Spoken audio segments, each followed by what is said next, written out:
That'll like make, this that'll if make you want people to. seasick. Don't do Oh, that. don't do that. All right. And who else we got here? Who are you? I don't know who that is. You don't know who you are? Oh, Richard? Yeah, Richard. You don't know who you are? Yeah, I do know. All right, good. So we got Richard and Mr. Brendan, reptile guy out of Nashville, Tennessee. reptileguy.net and ppggrandpa.com. So why don't you get reptileguy.com? Oh, it was Just for take it. sale for thousands of dollars. Oh, It wasn't even being used. Somebody just bought it and was holding it. jerks. So what are you doing on your phone right now, bud? So filling out a flight log. So technology didn't work. Fly Sky High didn't record my flight data, so I'm just recording my flight log, so I have some data on my flights. That's interesting. Are you doing any flight logs for your paramotor? I haven't been.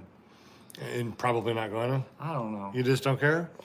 You don't have to. I have. You don't have to. I It's the not memories. required. It's Yeah. not required. So it's I like it because it's not required. I like that it's not required. I like that it's optional. I I can love choose to do it. I like that too. So we went out half an hour before sunrise to go fly, and we stopped after it was like about 10? 11 o'clock. 11, Yeah, 11:30. 10 a.m. Got loaded up and out of there by 11. Yeah. So Well, you got out of there by I 11. think about No, I didn't. 10:30 is when we 12? stopped flying. I left a Oh, little. was it 10:30? Yeah, that's what time I came down. So what we want to do is share the experience that we had here, because we got a brand new student and a brand new transition student from paragliding to paramotoring. Motor, yeah. So you've been flying for how long now, Richard? I've had 6 flights, 3 today, 3 previously. A total of about 4 hours. About 4 hours of About actual 4 hours flying. of actual flying, yeah. How many hours did you get today? That was about two and a half hours? Yeah, 2.5, 3. How was the weather today? Oh, it was great. Oh, it was cool this morning, but not too cool, and it turned off a lot better. It was a little bit rough at altitude to where I was flying backwards, but you just come down a little bit or go up a little bit. And Yeah, tell everybody about how windy it was. Winds aloft were probably 30, if not 35. And we launched, and it was like, 3 miles an hour when we launched. So we did Yeah, a forward inflation, took off, got up to about, 500 feet-ish, and started flying backwards. But it was warm, so tell us how your experience was. well, like I said, I'm new, so I was going backwards. y'all were getting farther and farther from me, and it's so I started changing altitude, and then Sean got in my ear on the earbuds and said, "Pull your trims in or out. Let your trims out. Let your trims out and grab your tip steering." And yeah, I knew that. Why didn't I think of that? So, Well, I mean, that's what happens when you're brand That's new. right, You yeah, know, you- you're up in the air and going, I don't know what to do. all full of wonder. And you've been flying paragliding for about 40 hours or so, or 40 hours Yeah, plus. no, not even 40 hours, 40 Oh. flights. 40 flights. Yeah, so not even Gotcha. 40 hours.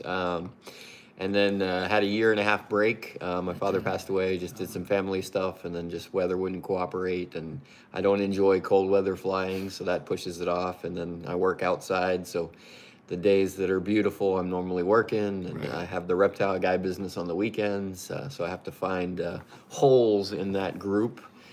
So when I started paragliding, paramotor was always the end goal.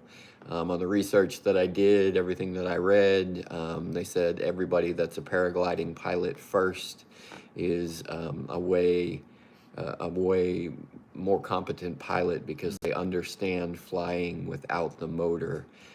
So that you're not relying on the motor to do what you need to do. The motor adds to what you already need to do. And you don't have the fear of midday flying and the turbulence, because if you were trained well, you were trained how to fly in that, because you're using that turbulence, those thermals, to stay up, to stay aloft. You can fly with a full bucket of fuel. How long can you stay in the air? With me, with 5 gallons, I can stay up there for 2 hours and 36 minutes. Yeah. Ask me how I know it's 2 hours and 36 minutes. Because you've run out of fuel before? I ran out of fuel in 2 hours and 36 minutes. So there are, at the school that I went to, there are 2 paragliding instructors that have flights over, actually only one of them has flights over 8 hours. It has several state records.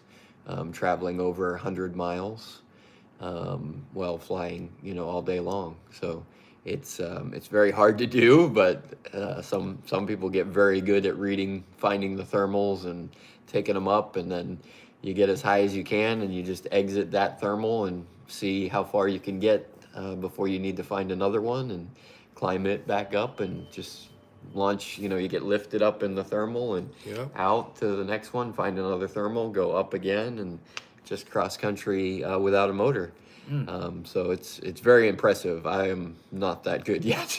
But no, we've been out there today, and we were flying for maybe 2.5 hours.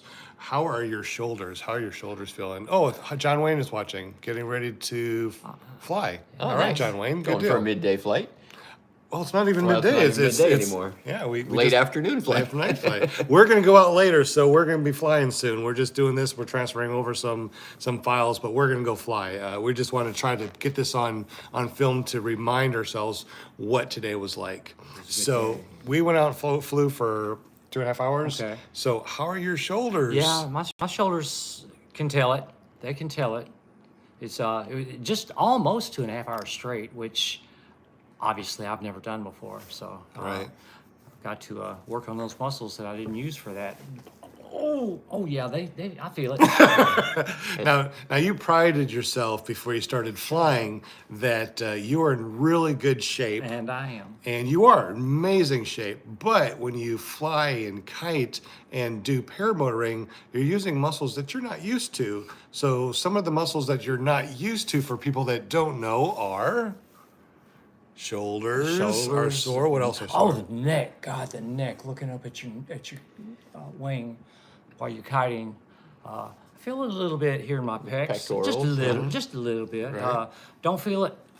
That's pretty much it. It's just having your arms up like that all the time. And I know you can stow your brakes and just weight shift to when you want to. You don't have to do that all the time. But if you just like to scooter poot around, that's where your arms gonna be. Yeah. So 2.5 hours is a lot for you. It was a lot. It was a lot.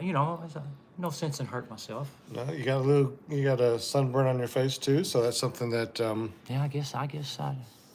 yeah. And How about- some of that may be I think windburn. I from think yesterday. windburn, yeah. The wind was Could be cooking windburn, yeah. yesterday. Yeah. So that's something to think about too when you're thinking about paramotoring. It's We could have there's- done this yesterday. Yeah, thermals are getting chopped off about 1,500 feet. Flew this morning until 10 a.m. Going back up about 3:30. Awesome. That's great. We're gonna be going up to. I have no idea what time it is. What time is it? Almost 2 o'clock. 2 o'clock. All 1:55. right. So we're gonna rest and relax and talk about paramotoring and go over the videos and stuff. Now you mostly have done paragliding. Yep. So what's the difference between the paragliding that you've done and the paramotoring that you've done recently during this transition? So yesterday was my first day paramotoring. So I had my first 2 flights yesterday on the Atom 80. So that was good. A good idea by Sean to have a little bit lighter motor on to make the launches easier. So forward and reverse inflations are similar. With paragliding, they taught us to keep our hands very close to our chest and make very small, accurate movements. And with When you're kiting or flying or what? when you're kiting, when you're kiting, when you're kiting. So I have been getting used to that, and then when I have a flat top, and so when I put the flat top on, I went to try to kite, and I called Sean the day after I did it, because the flat top have the big comfort bars right there, and so I got in and my arms were all, and I'm trying to tuck and I was trying to kite, and the flat top's heavy, 60 pounds dry, and it was just a mess. I was like, what am I doing wrong? But anyway, so we started with the Atom 80, did a reverse inflation on the first flight, took 1 or 2 tries, and got in the air, did a 36-minute flight. It was a little bit chilly, but it was a good flight, and then came down, and then had a second flight. We did reverse inflation for that too. Yeah, and the 27-minute flight, and That was yesterday. yeah, yesterday, and that felt good. So 2 reverse inflations, and then today we did the forward inflations. So first flight on the flat top. So we tuned it up yesterday after flying last night, got it ready to fly, and took it out this morning. So the low winds, 3 to 4 miles per hour, so forward inflation. So that took a minute. The wind switched a little bit, so I had to change direction. So I had some stuff I needed to step through and over, so that kind of threw off my game and got in my head a little bit. So blew my first launch, but came back and reset up and did the second one. Nailed that second Yeah, one. You, second one you was nailed that great. second one. Was awesome. Yeah. And The torque. and he was doing some touch and goes. Yeah, let's talk about torque first. So, All right. new first time I've ever flown the flat top. It is a little bit more powerful. I only weigh 150 pounds. I do have a smaller wing, so I am at the higher end of the rating on that wing. The torque. Torque steer, what is it called? Torque steer? Not torque steer, Just- but just the the torque, torque was really hanging me right. So I was pulling 4 to 6 inches of brake in order to go kind of sort of straight. So I ended up landing. Oh, and the other thing was paragliding wings, unless they're tandems, don't have trimmers. So I had my trimmer set at 3. Out of 24, it's got a huge trim range. I'm flying a Dudek Universal 1.1, and so I had never used. But we didn't know that those actually can be locked. So your trims are actually locked at a maximum of Right now, they're locked at 12, 9. 9. Yeah, but I had never used them, and so I was second pilot in the air, and so I was just sitting as well, just hanging out, not going anywhere. So when I landed.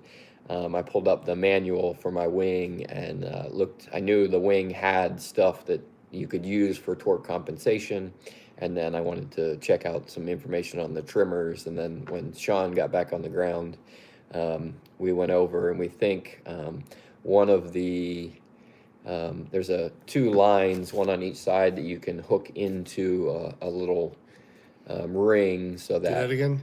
a little ring. You pull the line down, it has a knot, and you push it off to the side to add torque compensation. So we think Naughty. that it may have been torque compensated the wrong way, possibly, and then the risers have double loops.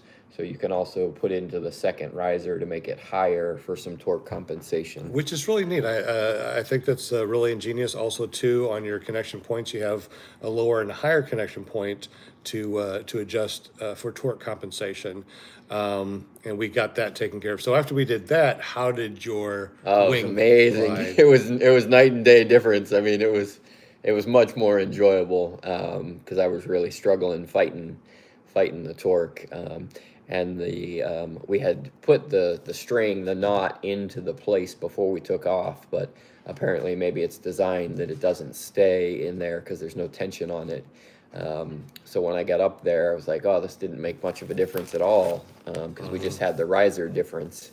So then I looked up and the knot wasn't in, so I reached up and pulled it in, and that made all the difference. So yeah, that was Awesome. great. I can't see who is in the chat or who is watching. I just saw David Ruff make a comment. Hey, David Ruff, and John Wayne. So if there's anybody else, just say hi so we can see. Maybe a thumbs up if you just like, I don't know, paramotors. Yeah, so torque compensation doesn't have to be lamels. It can be Oh, yeah. actually changed up on a paramotor glider. Hey, thanks for the thumbs up. Yeah, there's lots of options. And actually, I was thinking when we did the hang test on the flat top, remember we said the seat was kind of not level, and I was trying to think back. See that? Careful with using brakes when trimmed out on that uni. Yeah, over half. is dangerous. Yeah, so I was only at 9, Yeah. and, And half is 12. Yeah. Thank you, John Wayne. Yep. Nothing to see here. I love it. Nothing to see. Hello, guys from Virginia. Hey, how's it going? And good deal. Yeah, so anytime you've got the trimmers out, yeah, you got to read your manual and see what the specs are for your wing to see, up to what point can you use it. So on the Universal, it's up to 12. You can use your brakes or regular steering, and then after that, it's just tip steering. Awesome. Yeah. Well, that worked out pretty well for you. As far as you and your wing, did you have any torque at all on yours and flying that animating? A little bit of torque, nothing that was uncomfortable. Yeah, I had my trims out all the way and using tip steering. I enjoyed that more than the brakes.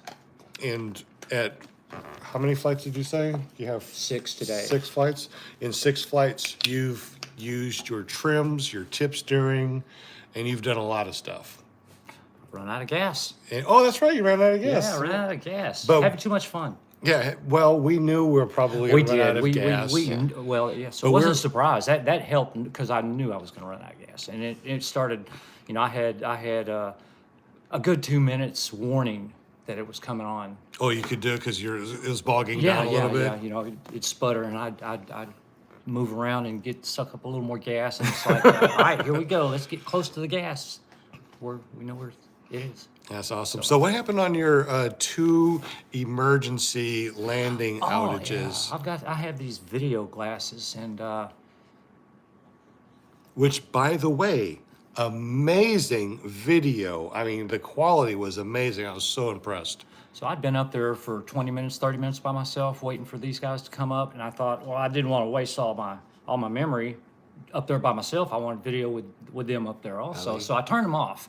And then when you started to launch, I wanted to turn them back on, and I got my gloves on, so I can't feel the button. So I take them off, and I'm trying to press the button, and I pressed 2 buttons, and one of them happened to be the kill switch on the throttle. Oh, no! Oh yeah. Oh, no! Yeah. Oh! What do you do? You've got no motor. You're gonna die. So how high were you when that happened? Do you remember? Maybe about 50 feet or less? Or what? No, I was probably maybe 100. Okay. Enough So that, and then I altitude is had our to pull my friend. trims back in, Right. to stow my wing tips and get my brakes in hand, and Nothing to see here. Says, been interested in this hobby for a long time. Hoping in the near future can buy me one. Hell yeah. These are my students right here. Except don't buy one until you talk to your instructor. Get some advice because there's lots of junk out there. Not sure where you are, but I'm in Central Arkansas. Go to paramotorarkansas.com. Check me out. they hook you up. Yeah, we'll have some fun. Yeah. So you had 2 emergency landings, which was not really an emergency No. landing. Even with running out of gas, Technically, you it's don't an you don't fall out of the sky. So No. what happens when you have a motor out? Is it scary? Well, you know, it'll make your heart jump for a minute, but you know, you've been trained for this, and you're always have your out as the instructor tells you. So you just go with it.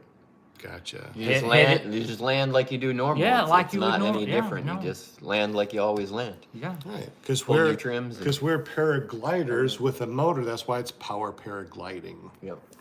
Awesome. Oh, so touch and goes. Oh yeah, touch and goes. Tell us about your touch and go. 'Cause One of the things that I knew I wanted to accomplish while I was here this weekend flying with Sean is touch and goes, so that I can be proficient in landing and taking off. When I get back home, I have a private airport that we're allowed to fly out, which is 10 minutes from my house. So that's awesome. And then as my skill increases, I have a field next to my house that I'll be able to fly out of. I won't do that right away because it's not huge, but it's a good size. And then where I work, there's a good size field. So when the crops are not too tall, I'll be able to take off and land from there. So And you live where?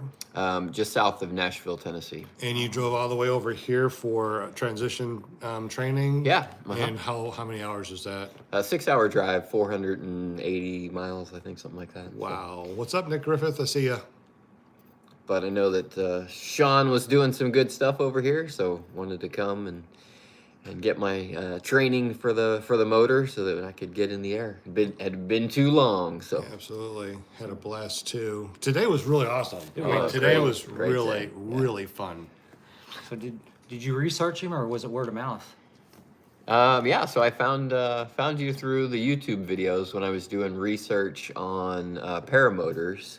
and I had done the research on the flat top. I like that safety, that's all the safety that's built into the flat top.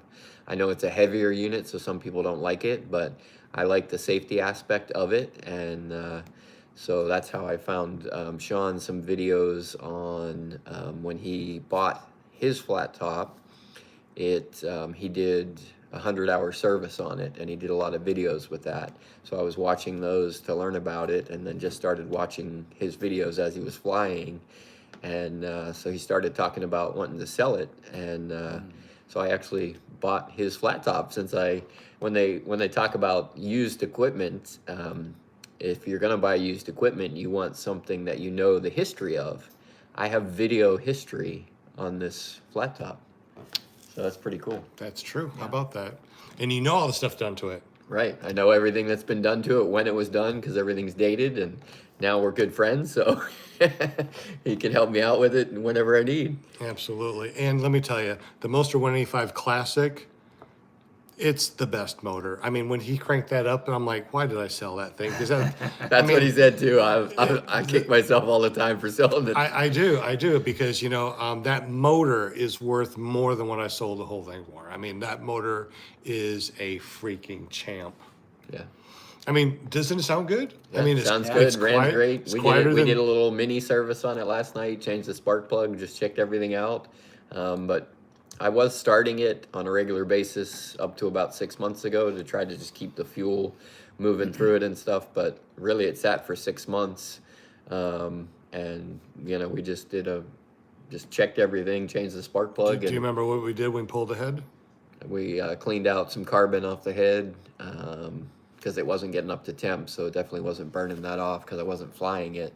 I was just starting it. That and little doing port that a we little bit rev. Yeah, clean out that- exhaust port. We cleaned out the exhaust port and stuff like that. But nothing. I mean, it took us, 30 minutes? Doesn't take long at all, and you can really keep a machine running really, really well for a long time.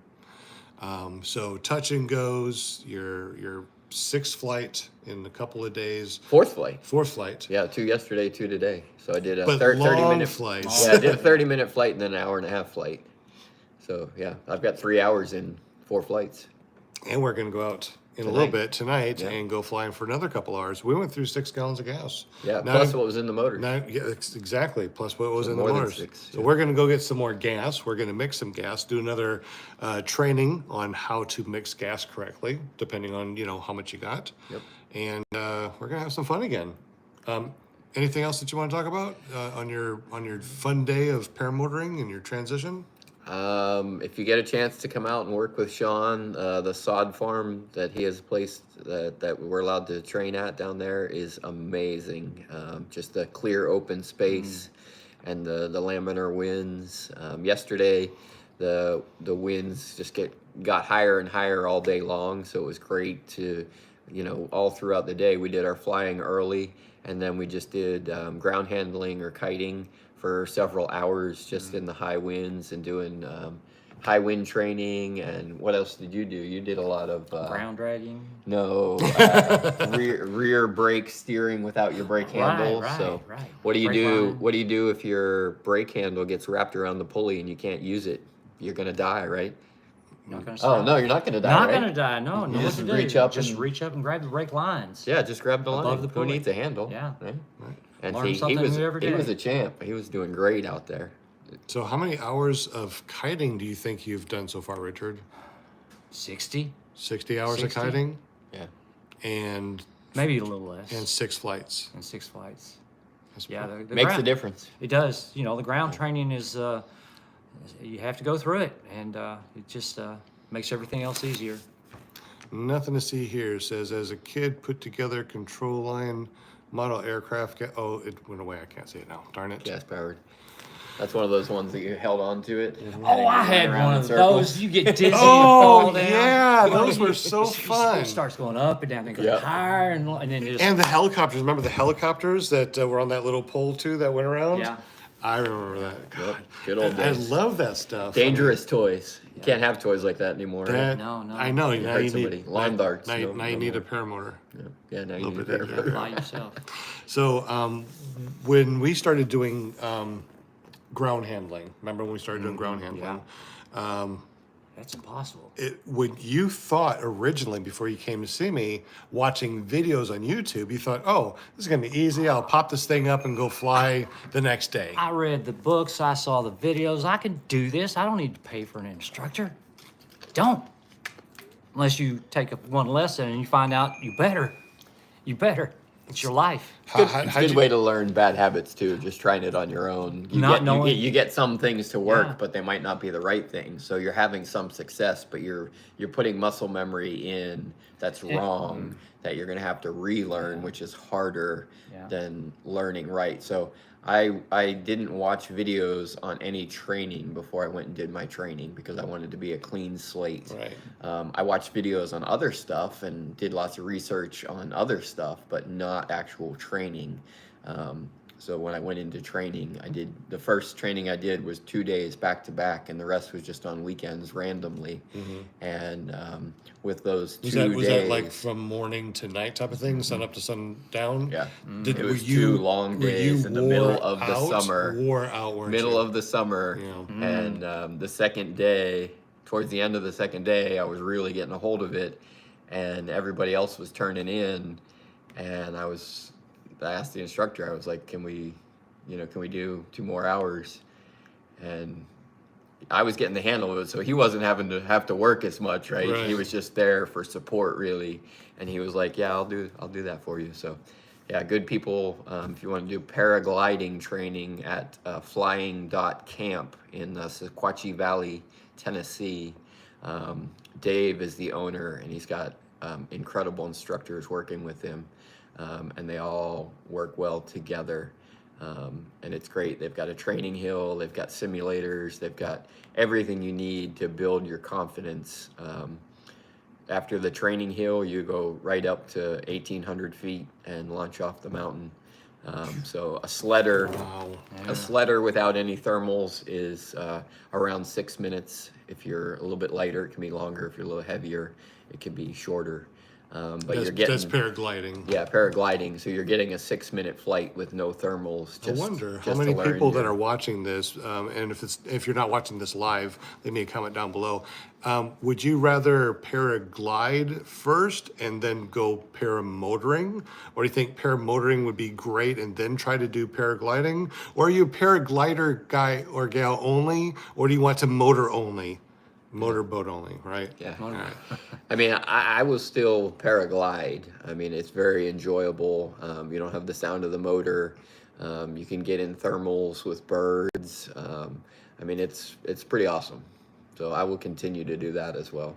But I won't have to drive 2 hours away to fly a paramotor. I can do that right from home. And that's the advantage. I just don't want to paraweight on top of the mountain. I don't want to drive to another state, like I'd have to go to Oklahoma to go to That's the your mountains. closest place, That's my yeah. closest place, and Yeah. don't want to do that. I just want to put on my motor, open up the wing, and go fly. Go fly for 2.5 hours. Land, eat, and fill it up with gas, and go fly again. Yeah. Was it John Wayne that was talking about the 2-deck universal? Reach out to me, John, if you've done, I don't know if you've done both paragliding and paramotoring, because I haven't used that wing for paragliding yet. So I'm definitely looking for some pointers. If there's anybody that's done both on that wing, I'd love to talk to you. reptileguide.net. My cell phone's on the website, or email, whatever is best for you. Awesome. Do you have a website? No, not yet. Not yet, but we need to come You up can with contact PPG Grandpa to reach Richard. There you go. Yeah, contact me, ppggrandpa.com or ppggrandpa@gmail.com. So anything else before we head on out? I mean, your day was pretty awesome. You had you came in, let's talk about that last landing real Let's quick. not.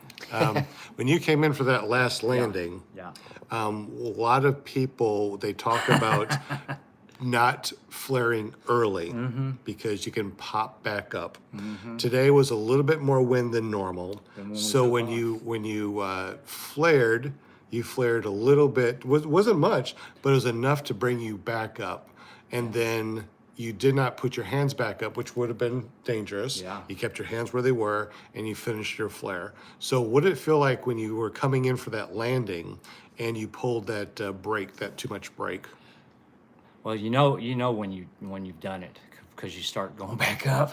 But I was flaring from memory and not thinking about the wind change. So the timing is different. Yeah, if you flare too soon, don't take your hands back up. You'll drop like a rock. But you didn't. You No, didn't. no. I was that smart anyway. Yeah, it was awesome. Anything else before we head on out? But I had a great time. I yeah. enjoyed Great it. time, We can even call that PPG Your Grandpa's Paramotor Fly-In first annual. Yep. First So annual. next year, these dates, where are we? March 19th and 20th, 18th, 19th, 20th. So put that on your calendar. You better check your calendar first before I announce Well, dates. we might. You know what I was thinking? It's like what was really great is when we sprung forward, and then we had some time to fly after work. During the wintertime when it gets dark at 5 o'clock and you come home at 5, it's like there's nothing you can do. But when time changed a little bit and you can get out and fly until 7 and 7:30 because of the 30 minutes. the 30 minutes afterwards, Strobe light. everything changes. Yeah. It's really amazing. So maybe we'll have to figure out a way of the weekend after we spring forward, we have our second annual. Or maybe a couple weekends after, because everybody's still groggy after that weekend after, the I time don't changes. know. Everybody likes it. We'll check back here when you're on. Awesome. Sounds good. Nothing to see here. But anyway, I had a really good time. It was amazing. My students are amazing. We had so much fun flying. So much fun, yeah. And we're going to go out again tonight and go fly, and tomorrow and go fly. Yeah, I took weather Monday off, permits. so we're gonna hopefully fly Monday morning before loading up and driving back to Nashville on Monday afternoon. Awesome. Get home in time to catch a couple Z's before going back to work early Tuesday. I know. Well, I had so much fun, guys. Thank you so much for hanging you too. out and Thank and you for going your flying. instruction. Oh man, had Keeping so us safe. much fun. So much fun, my pilot friends. I love you guys. So we'll see you next time. Peace. I had so much fun, guys. That was a blast. I really love flying today. Actually, I love flying anytime.